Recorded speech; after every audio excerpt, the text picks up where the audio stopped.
Hey, advanced procrastinators, welcome back to another edition of Study Guide Review. Using Fast Track to 5, let's go over Study Guide chapter number 5. Now, these are the guiding questions you guys should have answered before beginning today's lecture from the chapter, okay? And as we are going through the chapter, here are the checking for understanding questions from the YouTube video you want to answer that are in green as we go through the video. So my students, make sure you open up that Google Doc tab and have that in front of you as you go. So let's get into study guide number 5. Now we are looking at the early republic. The Constitution has been basically ratified or is in the process of being ratified. And we are looking at President Washington to President Jefferson. And basically we're looking at, given that politics today is governed by two political parties, we're going to examine how two opposing views of the country and government are going to emerge by Alexander Hamilton and Thomas Jefferson, and how these differences lead to the formation of the first American party system, the Federalists and the Democratic Republicans. So President Washington was the first president of the United States. And as president, he recognized that no one's ever been a president before, and I don't know what I'm doing. In fact, he's a general, he's a farmer, he's not really a politician. Well, he is a politician. He did a pretty good job in the second Continental Congresses and Constitutional Convention. But as far as governing a country, he's a bit unsure about how to do everything. So what he does is he selects a cabinet, people to advise him. He has Thomas Jefferson as Secretary of State, which deals with foreign affairs. He picks Alexander Hamilton as the Secretary of Treasury to make the dollar and the economy strong, pay off the debt from the Revolutionary War. And it's going to be these two people who are going to be most guiding the decisions that President Washington is going to be making. Also, you have Henry Knox, who's the Secretary of War and the military. Now, one of the criticisms of this that a lot of my friends, especially in England, say all the time is they're like, I can't believe you have something called a cabinet, right? People who advise the president of the United States, right? What is a criticism of a President Washington creating a cabinet with members who have power? Basically, remember, these cabinet members aren't just advisors to the president, but the president can use them to delegate his own power and say, hey, Thomas Jefferson, in dealing with foreign affairs, I trust what you're going to do. You have my power to do that. So why would Americans be critical of this? Stop and think about this. And the answer is two things. One, it's not in the Constitution. One of the first things that the Federalist Papers said is that the strong central government isn't going to go out and take too much power. And the very first thing President Washington does is he creates cabinet positions of people who have incredible amounts of power. The second thing is Americans voted for the President of the United States, but they did not know who these advisors are going to be. These cabinet members are not voted on by members of our society or of our country. They are selected by the president. In parliamentary society, right, the prime ministers, they have advisors around them too, but every one of those advisors is an elected official who, if those advisors don't do what the people want, they can be voted out of office. These cabinet members serve at the pleasure of the president.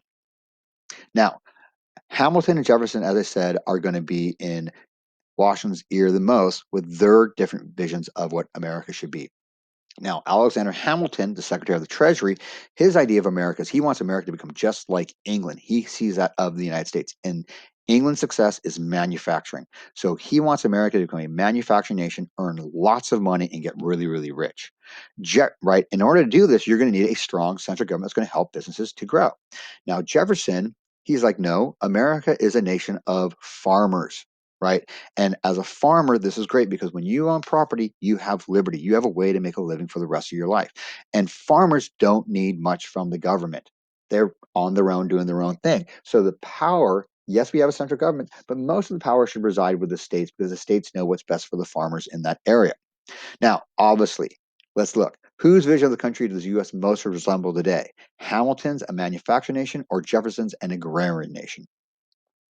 And the answer is obviously Hamilton. Hamilton is the greatest American you may have never ever heard of because it's his vision of America that makes America what it is today, the largest economy in the world. And it's the reason why he's on the $10 bill, even though he was never president of the United States. Now, strict construction and implied powers. How much power are we going to give this new government, right? Well, one version of it is called strict construction. And this is the idea, and what Jefferson believed in order to limit the power of the central government, government can only do what the Constitution expressly allows it to say. And anything not in the Constitution, as I said in the previous study guide, goes to the states. Now, why is it so important to limit the power of the central government? And the answer to this is, right, we do not want to become tyrannical. Remember, the Revolutionary War, America has completely switched from the Revolutionary War, where we saw every action by the king and parliament in England, a government far, far away, with being tyrannical. And now what we're doing is we've created a government that's essentially the same thing, but the difference is it's a democracy and people have a say on this government. So there's lots of people in America, Jefferson being one of them, that wants to try to limit the power of the new central government because they're afraid it'll become too tyrannical. And some people would say that Washington's idea of creating a cabinet is one example of that. Now, on the other side, Hamilton's vision, which is loose construction or implied powers. And this basically says the government can do anything that's not forbidden by the Constitution. So because it's not in the Constitution doesn't mean it's illegal or we can't do it. It's just something that we haven't thought about yet. The Constitution was written with the rules of what the limits are, like in a basketball game or in a sports game. Those are the sidelines, right? Of what we're going to do. Now, why does government need loose construction? What is good about having implied powers? Well, like with in sports, there might be sidelines and boundaries, but anything that happens on the field is basically can be created within the rules that have already been set up. Well, here it allows the government to grow and change and adapt to circumstances. I mean, a very simple way of saying it is, what does the Constitution say about the internet? Well, it says nothing because computers weren't invented yet. Okay, so this gives the country the power to maybe regulate the internet or search engines, right? Or with television and the airwaves and whatnot, okay? Or with airplanes, right? And the government saying, hey, here, this is how we make sure people don't hit each other in the sky. So it allows the government to grow and adapt to circumstances. Now, in order to pay back our debts, Hamilton's first thing was, if we're going to become a strong country, we need money. And in order to get money, we need to borrow money. In order to borrow money, we have to show other countries that we can pay back our debts that we already have. So Hamilton proposes the Bank of the United States. It's not Bank of America, that's a private bank. The Bank of the United States is going to be the central bank of the United States government. And what this bank is going to do is going to provide credit and it's going to control the money supply, right? Now, a lot of people were against this bank for for many reasons. Number one, it's given lots of power. I mean, obviously, who's going to run the bank? Rich people. So already you've created an entity that will allow rich people in America to get even richer. Also, is there anything in the Constitution about a Bank of the United States? No. And this is Hamilton using implied powers to create the Bank of the United States. And along that line, in order to raise revenue to put money into that bank, right? Hamilton passes or Congress passes a whiskey tax, right? Now, this whiskey tax is passed by Hamilton to raise money for the debt. Now, when this tax is passed, farmers in Western Pennsylvania rebel. Now, why would farmers be so sensitive about a tax on whiskey? This is like just like in America today. We, of course, we pay taxes on everything we buy. We pay excise taxes on all that stuff, right? Hey, you go to the 7-Eleven, you have a bag of Cheetos at 99 cents. It costs $1.10. Oh well, I pay 10 cents tax. Borrow 10 cents from your friend. Why would farmers rebel at this tax? Well, there's two reasons. Number one, if you remember this, farmers use whiskey as currency. So whiskey wasn't just something people drank; it's a way that they actually used to barter for goods and whatnot. And by taxing it, you just lowered the value of their whiskey. The other thing here is for farmers, as we said earlier, farmers are paying a tax that's going to the central bank. The money going to the central bank really is going to help farmers because farmers don't need much aid from the government. Oh, and by the way, who's going to be in charge of the bank? Rich people. So a lot of farmers see this as their money going to rich people, right? So we get the Whiskey Rebellion. And what's important about the Whiskey Rebellion is this was put down by George Washington. This Whiskey Rebellion showed that the new government can enforce its own laws. If the people get angry and they want to rise up and change government and burn stuff, Washington's response is basically, go for it. I'll kill you now. This is important because remember, what rebellion caused the U.S. to re examine the role of government and create the Constitution in the first place? And the answer to that was Shays' Rebellion. Remember, Shays' Rebellion was farmers in Western Pennsylvania that rebelled, took over the state courthouse, and then ran to other states to escape, that showed the need for a stronger central government to enforce the laws. And the Whiskey Rebellion, so keep this in mind, the difference between the two, the Whiskey Rebellion actually is a later rebellion that proved that the central government can now put down rebellions by the people. Washington, after 2 terms, steps down, and he sets the precedent for other presidents to follow. And only one president has served more than 2 terms, and that's Franklin Roosevelt, because World War II was coming around the corner, right? But when he left, he had his farewell address where he warned Americans of the future of what he wants, what for the best of this country. And number one, he said political parties are dangerous for America. They divide our country because they work for their own goods, not for national unity. And today we have our differences between Republicans and Democrats. And also, he said to avoid permanent peacetime alliances with Europe that basically stayed isolationists because it will drag us into European wars. He's not saying avoid all alliances. America has been in alliances. In World War I and World War II, we were in alliances, but that was during a time of war. In times of peace, do not get involved in an alliance. And actually, the first time America gets involved in a peacetime alliance is only after World War II with like NATO.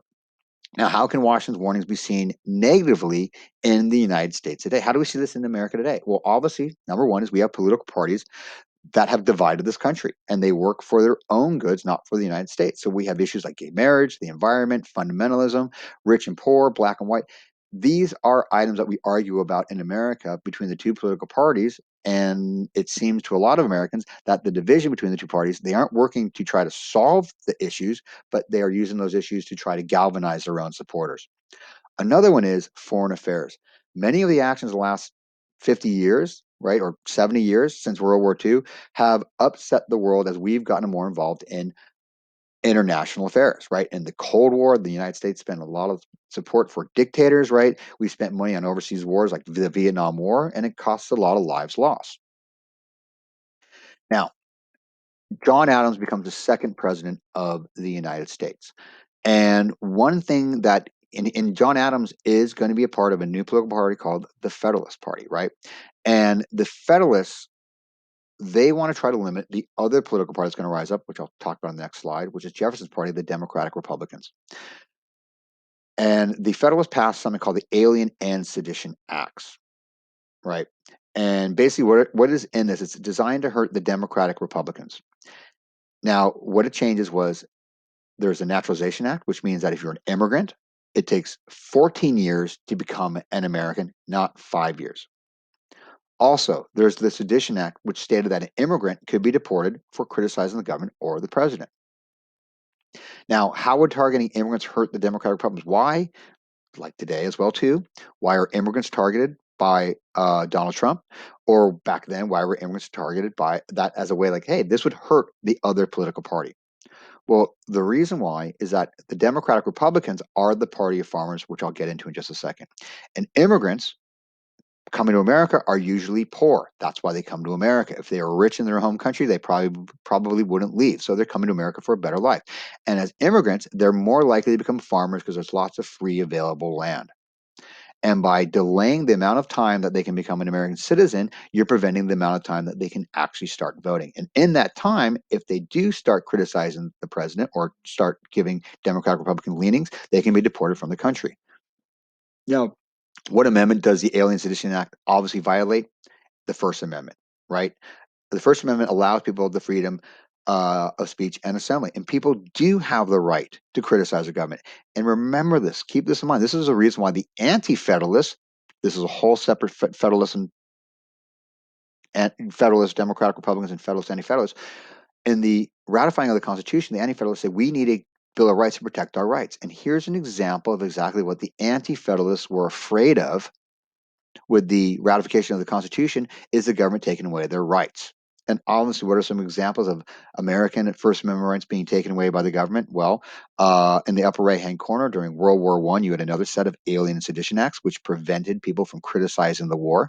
You have the Supreme Court case, Schenck versus the United States, that put limits on freedom of speech, which said you cannot say things that might bring harm to other people. And then you also have HUAC in the 1950s, right? The Hollywood being called up in front of Congress. to give names of people who might be communists, and the people who refuse to give names said it's freedom of speech. I do not have to say anything to the government that I don't want to say. So, in response to the Alien Sedition Acts, how do you fight this? Well, Kentucky and Virginia, their idea as states was to fight it. And right, they felt Virginia and Kentucky that the Alien Sedition Acts went too far. And they said, look, if the federal government makes a law that we don't like as a state, we're just not going to follow it. We will not enforce that law. Maybe a good example of that today would be marijuana laws in California. The federal government, marijuana is illegal, but in California, it is legal. And California just chooses not to arrest people for marijuana in California. If people want to get arrested in California for marijuana, then the federal government has to come in, the FBI or the DEA, and they have to start arresting people. Now, if the federal government wants to keep pushing that and keep going in the state more and more and more, the Kentucky and Virginia resolutions propose that a state then has a right to secede from the union if they think the federal government is becoming too strong, right? This gives the power to the states to protect their own people. The idea that comes from the idea that the states were all independent sovereign nations before they joined the Constitution. And they just happened to agree to join the Constitution. And if the government under the Constitution becomes too abusive, just like in a relationship, people can choose to leave. And the states here can choose to leave. Now, this is going pretty far because the idea of secession, why is leaving the Union because the federal government is going a bit too far, a bit of a sensitive topic? The answer to this is obviously this is the excuse that was used by the southern states who felt their rights were being violated because they wanted to own slavery and the federal government wanted to ban slavery. And secession is obviously the reason for the Civil War.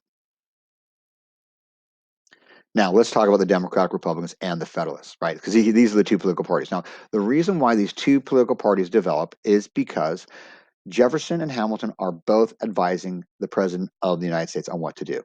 And Hamilton basically was the one who was influencing the president more. So in Congress, you had voting blocks of people who were against Hamilton's ideas. They become Democratic Republicans, and a voting block that supported Hamilton's ideas, and they become the Federalists. And just so you know, Democratic Republicans were probably more likely under the Constitutional Convention to be anti-Federalists, and the Federalists during the Constitutional Convention or the ratification of the Constitution were more likely to become Federalists. So, what do Democratic Republicans believe in?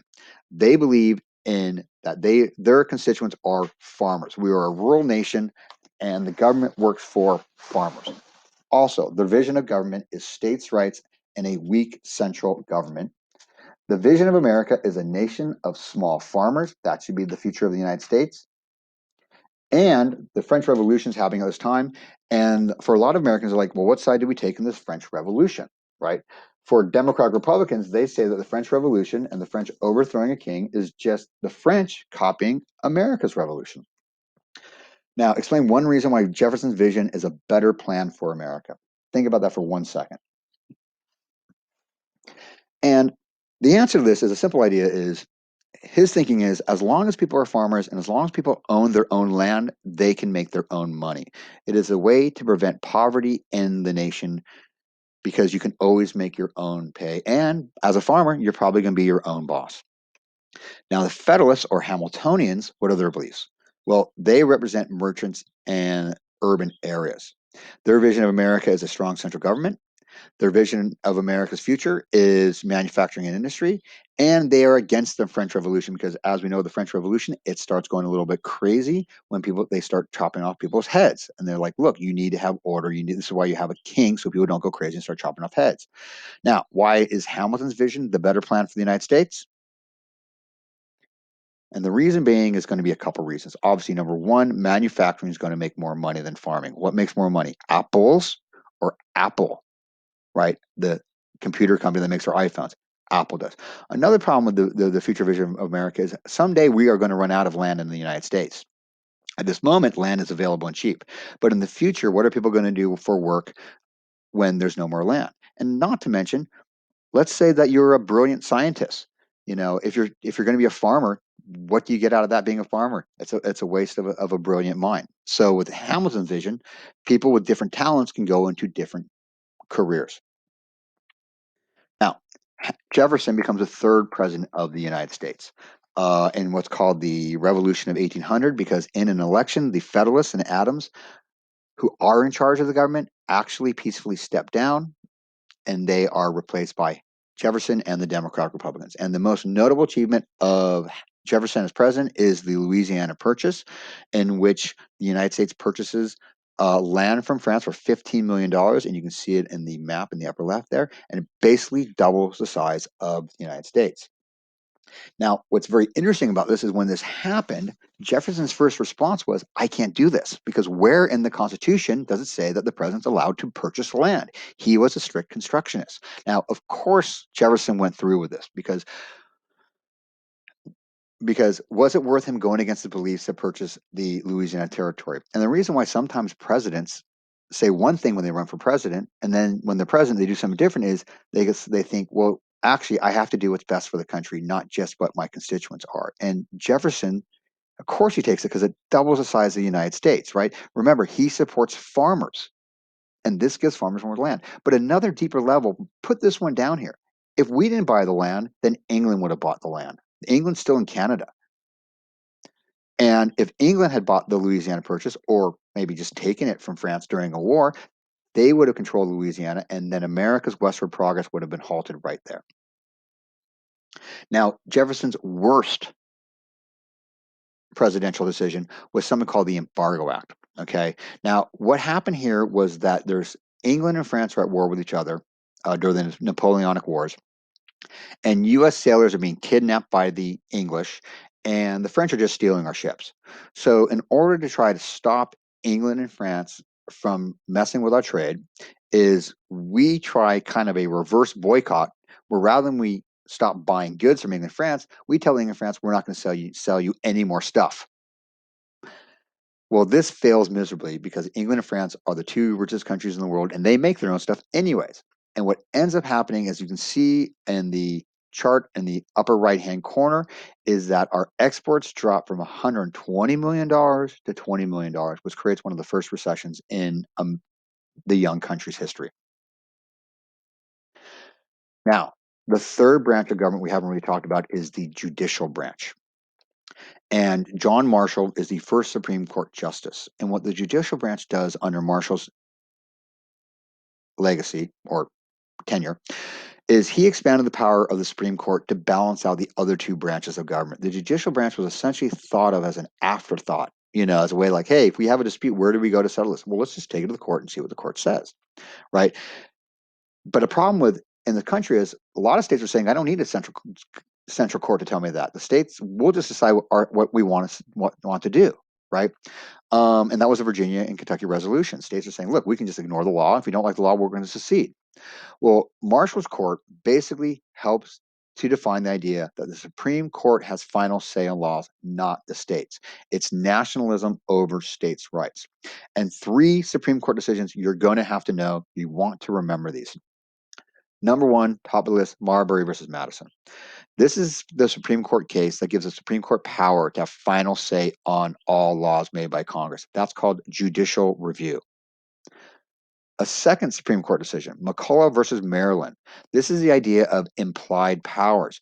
It basically allows the government, right, to do things that are not in the Constitution. And this was a court case in relation to the National Bank.